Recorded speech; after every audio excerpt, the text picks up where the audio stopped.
Mi nombre es João, y a mis 80 años he visto la cara de la muerte más cerca de lo que ningún hombre debería. El mundo me conoce por ser el abuelo de Cristiano Ronaldo, un honor que es la luz de mi vida, y ve en mí a un hombre sencillo que ha tenido la suerte de ser el patriarca de una familia de oro. Y tienen razón en lo segundo. Mi familia es mi tesoro. Mi hija Dolores es la encarnación del coraje y del amor incondicional. Una mujer que ha sido el pilar de todos nosotros. Y mi nieto Cristiano es el resultado de esa fuerza. Un hombre cuyo carácter es tan grande como su talento. Pero lo que el mundo no sabe es que la suerte nunca tuvo nada que ver en nuestra historia. Cada paso que hemos dado ha sido una lucha, y hubo un momento en que esa lucha casi me cuesta la vida de la forma más terrible que se pueda imaginar. Hoy voy a contar la historia de la noche en que me obligaron a cavar mi propia tumba, y estuve a punto de ser enterrado vivo. Es una historia de desesperación, de la maldad de un hombre que se alimentaba del miedo, y de cómo la llegada de un comisario honesto lo cambió todo. Lo cuento ahora, no para revivir el terror, sino para que el mundo entienda el precio que a veces hay que pagar por un sueño, y la clase de amor que se necesita para enfrentarse a la oscuridad. Antes de llevarte a esa noche fría y sin estrellas, al borde de mi propia tumba, quiero pedirte que te quedes conmigo en este relato. Durante décadas, esta historia ha sido un secreto guardado en el corazón de nuestra familia, una herida que hemos curado juntos en silencio. Compartirla ahora es un acto de testimonio sobre la resiliencia y la fe. Si estas palabras han despertado en ti la necesidad de conocer la verdad completa que se esconde detrás de la leyenda, te invito a formar parte de esta confesión. Tu presencia, aunque sea a través de la distancia, es un acto de solidaridad que me da la fuerza para revivir los momentos más oscuros. Por favor, suscríbete al canal para que esta historia de supervivencia y justicia no se pierda en el olvido. Dale un me gusta a este video si crees que incluso en la noche más oscura siempre hay una esperanza de que llegue el amanecer. Y, como siempre, me llena el alma saber desde dónde me acompañas. Déjame un comentario y dime tu país y tu ciudad, que mi voz, la de un hombre que miró a la muerte a los ojos, puede llevar un mensaje de coraje a todo el mundo. Le da un nuevo propósito a mi vida. Gracias por estar aquí. Todo comenzó por una mezcla de desesperación y de un amor tan grande que me hizo cometer una imprudencia. Mi nieto Cristiano, desde niño, no era solo un talento, era un milagro. Tenía una habilidad, una dedicación y un fuego interior que eran de otro planeta. Todos en la familia lo sabíamos. Mi hija Dolores, con su increíble instinto de madre, luchaba como una leona, trabajando en varios empleos para que a su hijo no le faltara nada. Y yo la ayudaba con todo lo que podía, haciendo trabajos extra, rompiéndome la espalda con gusto por ese niño que era nuestra mayor esperanza. Pero a veces el esfuerzo no es suficiente. Llegó una oportunidad de oro, una de esas que solo pasan una vez en la vida. Una prueba en la Academia del Sporting de Lisboa. Era el salto que podía cambiarlo todo. La estancia, los gastos, todo costaba un dinero que, sencillamente, no teníamos. Hicimos todo lo posible, juntamos cada céntimo, pero nos faltaba una cantidad importante. Ver la posibilidad de que Cristiano perdiera esa oportunidad por falta de dinero era una tortura para mí, un fracaso que no podía permitirme. Y fue en esa desesperación donde tomé la peor decisión de mi vida. En Funchal había un hombre al que todos conocían y temían. No era un prestamista, un agiota que se había hecho rico con la miseria de los demás. Lo llamaban Ocorbo, el cuervo, porque siempre aparecía cuando olía la desesperación, y su sombra era un presagio de ruina. Su nombre era Nogueira. Era un hombre que te sonreía mientras te ponía una soga al cuello. Juré que nunca trataría con él, pero el amor por mi nieto fue más fuerte que mi prudencia. Fui a verlo. Le pedí el dinero que nos faltaba, prometiéndole que se lo devolvería con intereses en cuanto pudiera. Él aceptó, por supuesto. Me hizo firmar un papel con unas condiciones abusivas, unos intereses que se multiplicaban cada semana. Yo, cegado por la necesidad, firmé. Pensé que sería un pacto a corto plazo, un mal necesario. Gracias a ese dinero, Cristiano pudo ir a Lisboa. Y, como era de esperar de un campeón de su talla, deslumbró a todos. Fue aceptado en la academia. Habíamos conseguido la primera parte del sueño.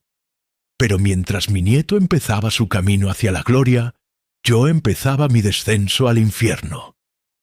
La deuda con Ocorbo creció como un monstruo. Los intereses eran imposibles de pagar. Cada semana que pasaba, la cantidad se duplicaba. Mis trabajos extra ya no eran suficientes ni para cubrir los intereses. Empecé a vivir con un miedo constante. Los hombres de Nogueira empezaron a visitarme. Al principio, con advertencias. Luego, con amenazas cada vez más directas. Yo mantenía todo esto en secreto. No le dije nada a mi familia. Era mi error, mi vergüenza, y no quería que ellos sufrieran las consecuencias. Mi hija Dolores, una mujer tan inteligente y perceptiva, notaba mi angustia. «¿Qué te pasa, papá?», me preguntaba. Y yo le mentía, le decía que solo era el cansancio. Odiaba mentirle, pero no podía soportar la idea de que su alegría por el éxito de Cristiano se viera empañada por mi estúpida decisión. Intenté razonar con Nogueira, pedirle más tiempo, un plan de pago más realista. Pero él no era un hombre de negocios, era un depredador. Disfrutaba viendo el miedo en mis ojos. «Las deudas son como la fe, João», me dijo una vez, con su sonrisa podrida. «Se pagan, o se sufre la penitencia». La situación llegó a un punto insostenible. La deuda era ya una cifra astronómica que nunca podría pagar. Y fue entonces cuando Ocorbo decidió que mi deuda ya no se pagaría con dinero, sino con mi vida. Quería dar un ejemplo, aterrorizar a todos los demás deudores de la isla para que nadie más se atreviera a fallarle. Y yo iba a ser su macabro ejemplo. Mi vida se partió en dos realidades paralelas y opuestas. De cara a mi familia, yo era el abuelo feliz, el patriarca orgulloso que celebraba con ellos cada buena noticia que llegaba de Lisboa. Recuerdo las llamadas de Cristiano, su voz excitada contándonos sus primeros goles en los entrenamientos, sus progresos en la academia. Yo escuchaba, reía, le daba ánimos, mientras mi hija Dolores lloraba de pura alegría a mi lado. Ver su felicidad, ver cómo el sueño que habíamos regado con tanto sacrificio empezaba a florecer, era mi único paraíso. Pero en cuanto colgaba el teléfono, mi realidad cambiaba bruscamente y entraba en mi infierno personal. El infierno de la deuda, del miedo, de la sombra constante de Ocorbo y sus hombres.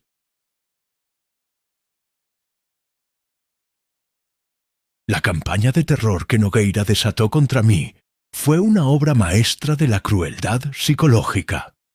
No empezó con golpes, sino con susurros, con presencias. Sus matones, hombres con rostros que parecían tallados en piedra y sin alma, empezaron a aparecer en mi vida como espectros. Si iba al mercado, uno de ellos estaba en una esquina, observándome sin disimulo.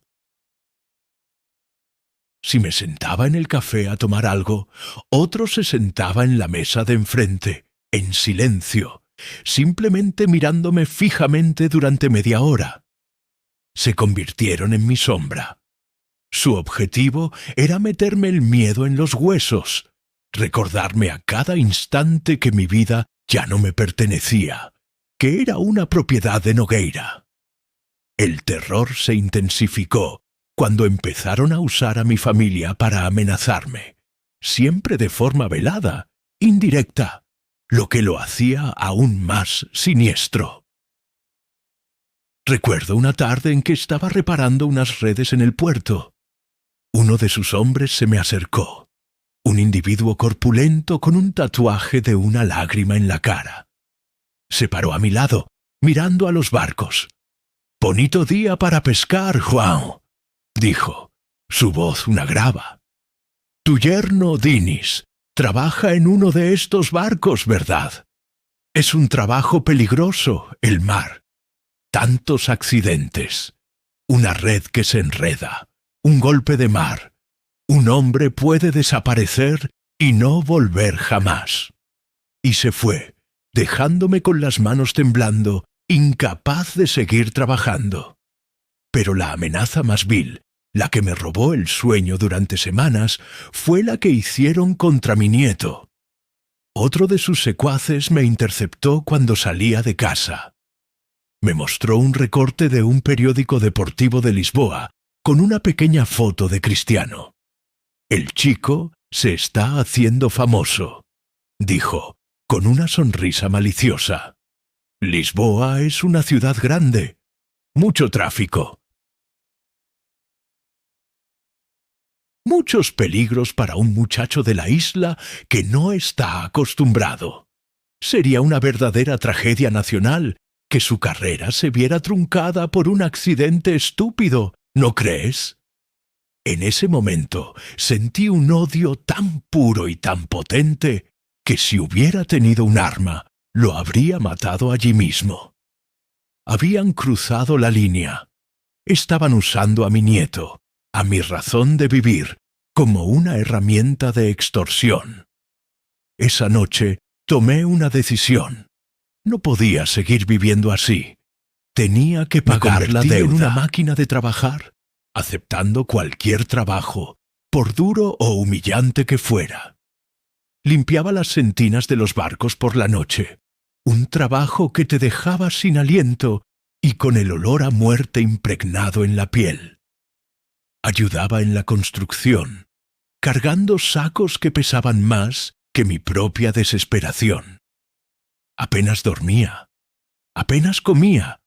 Todo lo que ganaba iba destinado a intentar aplacar al monstruo, pero era inútil. La deuda con los intereses usureros de Nogueira crecía más rápido que mis ganancias. Por cada escudo que le pagaba, la deuda aumentaba en 2. Estaba en una trampa sin salida. Y mientras yo vivía este infierno secreto, tenía que seguir interpretando mi papel de abuelo orgulloso. Recuerdo una llamada de Cristiano. Estaba eufórico porque había sido elegido el mejor jugador de un torneo juvenil. Toda la familia estaba celebrando en casa de Dolores. Y yo estaba allí, con una sonrisa en la cara, felicitando a mi nieto por teléfono, diciéndole lo orgullosos que estábamos de él, un hombre de un carácter y una fortaleza inigualables. Y mientras sostenía el teléfono con una mano, con la otra apretaba en mi bolsillo una nota de Nogueira que uno de sus hombres me había entregado esa misma tarde. Una nota que simplemente decía: «El tiempo se acaba». Esa dualidad esa esquizofrenia de vivir entre la mayor de las alegrías y el más profundo de los terrores, casi me vuelve loco. La fuerza de mi familia era lo único que me mantenía cuerdo. Mi hija Dolores, con su espíritu indomable, era un ejemplo constante para mí. La veía luchar, trabajar sin descanso, criar a sus hijos con un amor y una dignidad que eran un faro en mi oscuridad. Y mi nieto, con su increíble determinación, me inspiraba. Cada noticia de su éxito era un recordatorio de por qué estaba soportando todo aquello. Él era la personificación de la esperanza, la prueba de que, a pesar de la maldad de hombres como Nogueira, el talento y el buen corazón podían triunfar. Estaba dispuesto a sacrificarlo todo para que su luz no se apagara. Finalmente, después de meses de este tormento, Nogueira decidió que el juego había terminado. Me mandó llamar a su oficina, un lugar oscuro en la parte trasera de un bar. Su sonrisa había desaparecido. Sus ojos de cuervo eran dos pozos de frialdad. «Juan», dijo, sin rodeos, «tu deuda es ahora impagable y mi paciencia se ha agotado. Ya no me interesa tu dinero». Sentí que el suelo desaparecía bajo mis pies. «¿Entonces qué quieres?», pregunté. Mi voz apenas un susurro. Él se inclinó sobre la mesa. «Quiero dar un ejemplo», dijo. «Quiero que todo el mundo en esta isla entienda lo que pasa cuando alguien no cumple su palabra conmigo. Tu deuda, mi querido Juan, la vas a pagar con tierra». No entendí, y él, disfrutando de mi confusión, me lo explicó. «Mañana por la noche», dijo, «mis hombres te recogerán, y cavarás un hoyo lo suficientemente grande para ti. Pagarás tu deuda con los 6 pies de tierra que ocuparás. Será tu última contribución a la economía de esta isla».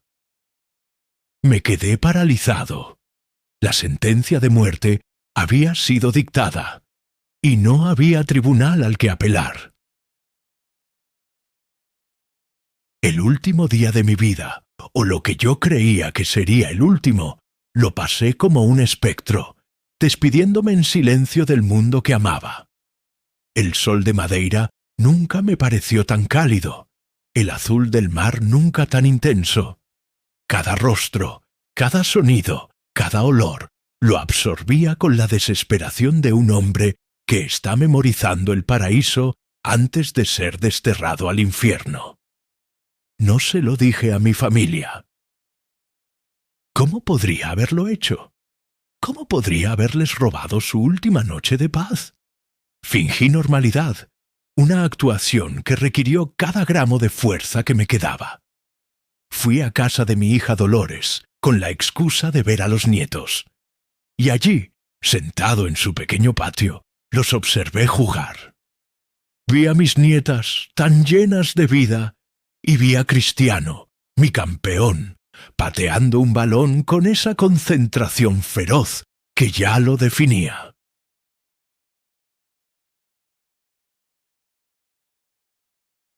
En ese momento, en ese simple patio, rodeado de la risa de los niños y del amor de mi hija, vi la personificación de todo lo bueno que había en mi vida. Y supe, con una certeza absoluta, que el pacto que había hecho con el diablo había valido la pena. El dinero de Nogueira había comprado el billete que le dio a Cristiano la oportunidad de empezar a construir su sueño. Y si el precio de ese sueño era mi propia vida, lo pagaría con gusto. Mi hija Dolores, mi increíble y perceptiva hija, notó mi extraña melancolía. «¿Estás bien, papá?», me preguntó, poniendo su mano en mi frente. «Te noto triste». Le sonreí, la sonrisa más difícil de mi vida. «Solo estoy viejo y sentimental», le mentí. «Estoy abrumado por el orgullo que siento por ti y por tus hijos». Has criado a una familia maravillosa. Dolores, eres la mujer más fuerte que conozco. Y cada palabra de ese elogio era la verdad más profunda de mi corazón. Ella es, y siempre ha sido, el pilar de nuestra existencia. Al despedirme esa noche, abracé a cada uno de mis nietos con una intensidad que los sorprendió. Y a Cristiano le susurré al oído: «Nunca dejes de luchar. Prométemelo». Él me miró con sus ojos serios y asintió. «Te lo prometo, abuelo». Ese fue su último regalo para mí. La certeza de que el espíritu de lucha de nuestra familia continuaría, sin importar lo que me pasara a mí. Los hombres de O Corvo vinieron por mí esa noche, tal como él había prometido. Me esperaron en una callejuela oscura cerca de mi casa.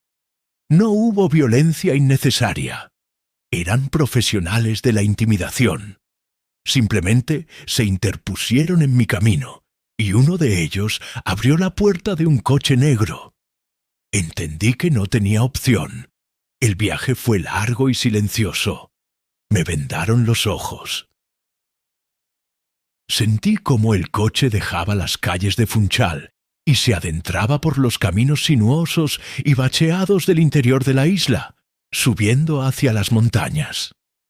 Cuando finalmente se detuvo, el aire era frío y olía a tierra húmeda y a pinos.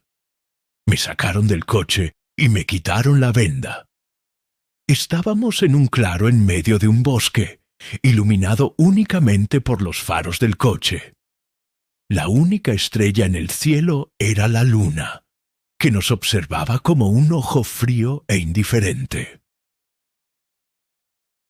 Nogueira, o Corvo, estaba allí, esperando, apoyado en un árbol, fumando un cigarrillo. La punta roja de su cigarro era como un pequeño ojo del infierno. Uno de sus matones me tiró una pala a los pies. El metal golpeó el suelo con un ruido sordo y definitivo. «Ya sabes para qué es eso, João», dijo Nogueira, su voz sin ninguna emoción. «Has cavado mucho en tu vida para otros. Hoy cavarás para ti». Y así, bajo la mirada burlona de tres hombres, comencé a cavar mi propia tumba. La tierra estaba fría y compacta, llena de piedras y raíces. El trabajo era brutal. La pala parecía pesar 1 tonelada, y mis brazos, cansados por una vida de trabajo, protestaban con cada palada. El sudor frío me corría por la espalda, mezclándose con el polvo. Cada vez que me detenía para tomar aliento, uno de los matones me golpeaba en la espalda con la culata de una pistola. «Sigue cavando, viejo», gruñía. A Nogueira no le gusta esperar. Mientras cavaba, mi mente se vació de todo miedo. En su lugar se llenó de mi familia. Cada palada de tierra era por ellos. Pensaba en mi esposa, en su bondad. Pensaba en Dolores, en su increíble fuerza. Pensaba en Cristiano, en su futuro. Y una extraña calma se apoderó de mí. Este era mi último sacrificio. El acto final de un abuelo para proteger el sueño de su nieto. Si mi muerte era el precio final de la deuda, la pagaría sin quejarme, sabiendo que mi nieto estaba a salvo en Lisboa, lejos de las garras de este monstruo. Nogueira se acercó al borde del hoyo, que ya me llegaba por la cintura. Apagó su cigarrillo en mi hombro. Apenas sentí el dolor. «Es una pena, João», dijo con una falsa compasión. «Eras un buen trabajador, pero un mal deudor. Mañana la gente dirá que el viejo João huyó de la isla, abandonando a su familia para no pagar sus deudas. Tu nombre que tanto te importaba quedará manchado para siempre». Sus palabras ya no me afectaban. Mi honor no residía en lo que un hombre como él pudiera decir, sino en el amor de mi familia. Después de lo que pareció una eternidad, El hoyo fue lo suficientemente profundo. Me ordenaron salir. Estaba exhausto, cubierto de tierra y de sudor, mis manos sangrando. Me obligaron a arrodillarme al borde de mi propia tumba. Nogueira se puso delante de mí. Sacó una pistola. No dijo nada más. El momento había llegado. Cerré los ojos y la última imagen que vi en mi mente no fue la del cañón del arma, sino la de Cristiano marcando un gol, su rostro iluminado por la alegría pura de la victoria. Sonreí. Había ganado. En ese instante, cuando esperaba el sonido del disparo, oí otro sonido. Un sonido lejano, pero que se acercaba rápidamente. El sonido inconfundible de las sirenas de la policía. El sonido de las sirenas cortó el silencio de la noche como un cuchillo al rojo vivo. Al principio fue un gemido lejano, casi irreal, pero creció en intensidad con una rapidez aterradora, rebotando en los árboles del bosque, acercándose, multiplicándose. La expresión de suficiencia en el rostro de Nogueira se transformó en una máscara de pánico e incredulidad. Él, que se creía el rey impune de esta isla, no podía concebir que la ley se atreviera a invadir su dominio. Sus matones, esos hombres que segundos antes eran depredadores, se convirtieron en ratas asustadas buscando una salida que no existía. Antes de que pudieran reaccionar, el claro del bosque se inundó de una luz cegadora. Varios coches de policía irrumpieron desde el camino de tierra, sus faros convirtiendo la noche en un día artificial y brutal, sus sirenas aullando hasta perforar los tímpanos.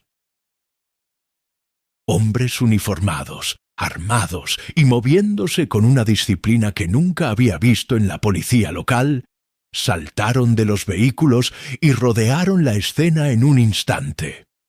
¡Policía! ¡Suelten las armas!, gritó una voz autoritaria a través de un megáfono. Todo sucedió en un torbellino de movimiento. Los matones de Nogueira, sorprendidos y superados en número, apenas tuvieron tiempo de pensar.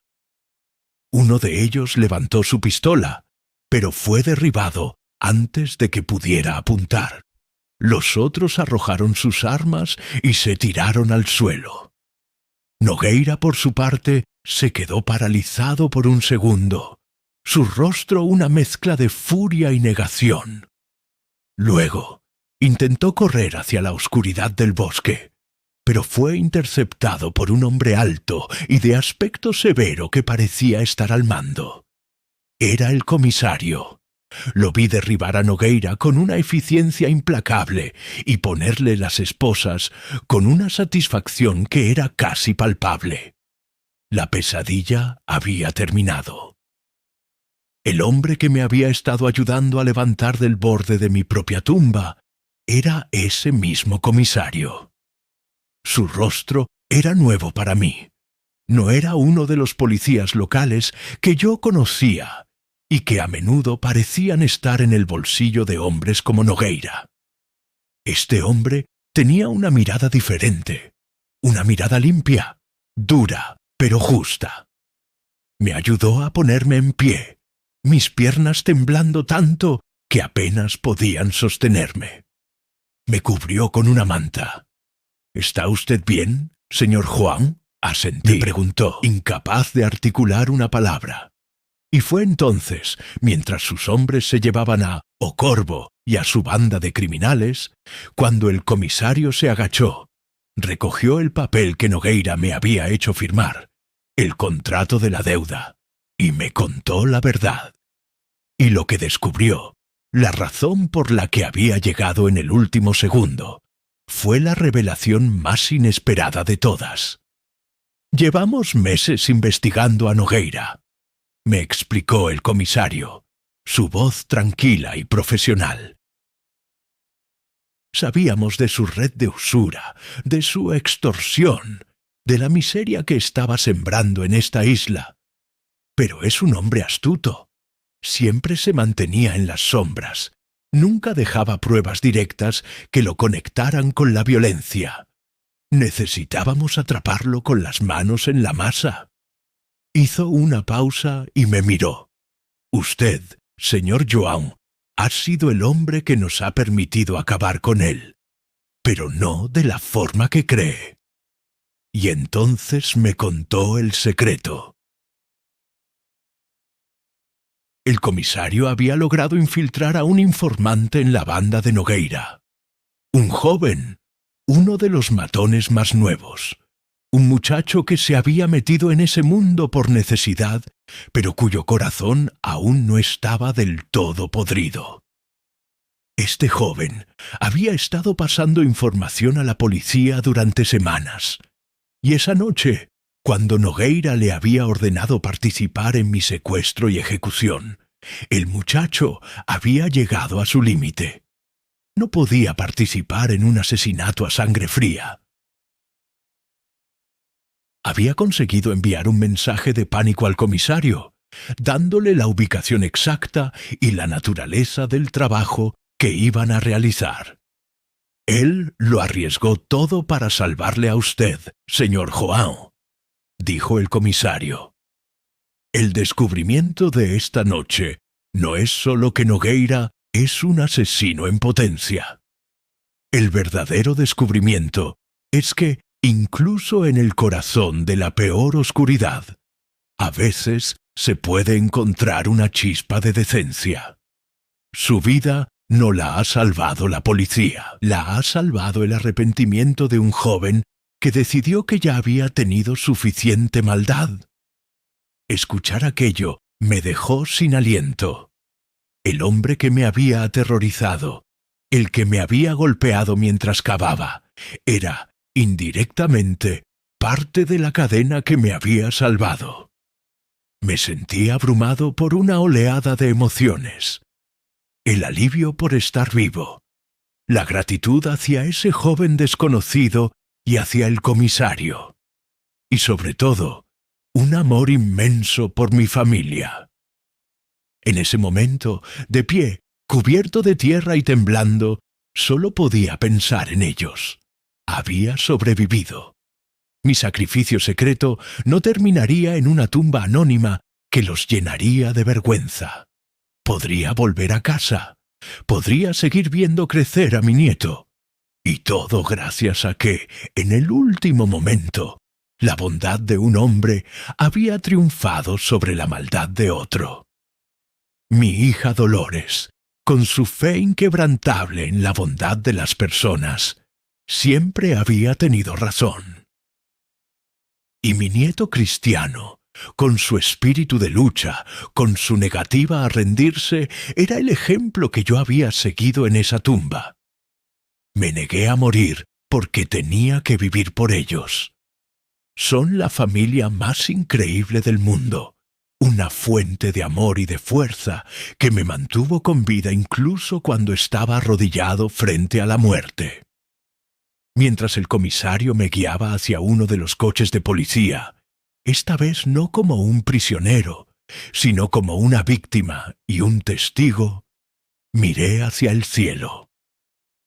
La luna, que antes me parecía un ojo indiferente, ahora brillaba con una luz cálida y protectora. El amanecer estaba a punto de llegar, y para mí era el comienzo de una nueva vida, una vida libre del miedo, una vida que dedicaría por completo a honrar el milagro de mi supervivencia y a la familia que le daba sentido a todo. La noche en que volví de entre los muertos fue la noche en que toda la isla de Madeira despertó de una larga pesadilla. La noticia del arresto de O Corvo y su banda, atrapados en el acto de intentar asesinarme, se extendió como un incendio forestal. De la noche a la mañana, pasé de ser un hombre anónimo y atormentado a un símbolo de la resistencia de nuestro pueblo. La gente, liberada del yugo del miedo que Nogueira había impuesto durante años, finalmente pudo hablar. Y hablaron. Salió a la luz un torrente de historias de extorsión, de amenazas, de vidas arruinadas. Mi caso fue simplemente la gota que colmó el vaso, la prueba irrefutable que el valiente comisario necesitaba para desmantelar toda la organización criminal. Fui el testigo principal en el juicio. Contar mi historia frente a un tribunal, esta vez uno de verdad, con un juez honesto, fue un acto de una catarsis increíble. Vi a Nogueira, ya sin su poder, reducido a un simple criminal, ser sentenciado a una larga condena en prisión. La justicia, esa que a menudo parece tan lejana para los humildes, ese día nos dio la victoria. Pero mi verdadera sanación, mi verdadera liberación, no ocurrió en un tribunal. Ocurrió en mi casa, cuando finalmente tuve el coraje de sentar a mi familia y contarles la verdad completa. Les confesé mi pacto con el diablo, la deuda secreta, el terror que había vivido en silencio para protegerlos. Esperaba reproches por mi imprudencia, por no haber confiado en ellos. Pero lo que recibí fue una oleada de amor tan abrumadora que terminó de curar todas mis heridas. Mi hija Dolores, mi pilar, mi roca, me abrazó con una fuerza que parecía querer recomponer todos mis pedazos rotos. «Papá», me dijo, con los ojos llenos de lágrimas de orgullo, «lo que hiciste no fue una imprudencia. Fue un acto de amor desesperado por tu nieto. Arriesgaste tu vida por su sueño. No hay un acto más valiente». Su capacidad para ver el amor detrás del error es la cualidad que la convierte en la mujer y la madre extraordinaria que es. Ella es el corazón moral de nuestra familia. Cuando Cristiano, ya un joven adolescente, supo la historia completa, su reacción fue la que definió al hombre en el que se convertiría. No dijo mucho, pero vi en sus ojos una nueva dureza, una nueva determinación. Comprendió el precio real que se había pagado por su oportunidad. Y sé, porque lo he visto en cada acción de su vida desde entonces, que en ese momento hizo un juramento silencioso. Se convertiría en un hombre tan fuerte, tan exitoso, tan poderoso, que su familia nunca, jamás, volvería a ser vulnerable. Nunca más dependeríamos de la piedad de un comisario honesto o del arrepentimiento de un matón. Nuestra seguridad, a partir de ese día, la construiríamos nosotros mismos, con el cemento de su éxito. Y esa es la verdadera clave para entender a mi nieto. Su hambre insaciable de victoria, su disciplina casi maníaca, y a veces lo confunden con arrogancia.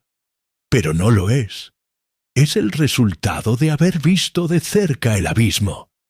Es el juramento de un joven que entendió que la mejor forma de proteger a los que ama es construyendo un castillo inexpugnable de éxito y de fuerza. Su dedicación no es por la fama ni por el ego, es por nosotros. Es su forma de asegurarse de que ningún corvo pueda volver a amenazarnos. Y por eso, mi orgullo por él trasciende lo deportivo. Estoy orgulloso del hombre que ha antepuesto la seguridad y el bienestar de su familia a todo lo demás. Hoy cuento esta historia, este relato que fue mi secreto más oscuro, no para ser aclamado como un héroe.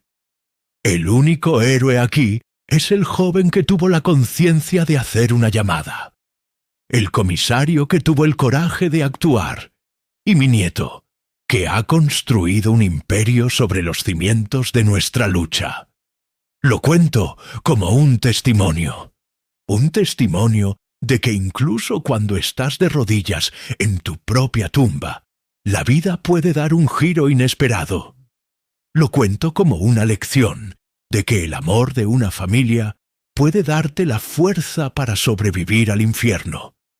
Y lo cuento como mi tributo final a mi nieto, Cristiano Ronaldo, para que el mundo sepa que detrás del atleta legendario hay una historia de sacrificio, y que su fuego inagotable en el campo es en realidad la llama de un amor familiar que ni la propia muerte pudo apagar. La deuda que casi me entierra vivo fue saldada hace mucho tiempo, no con dinero, sino con cada gol, cada trofeo y cada acto de amor de mi nieto hacia su familia.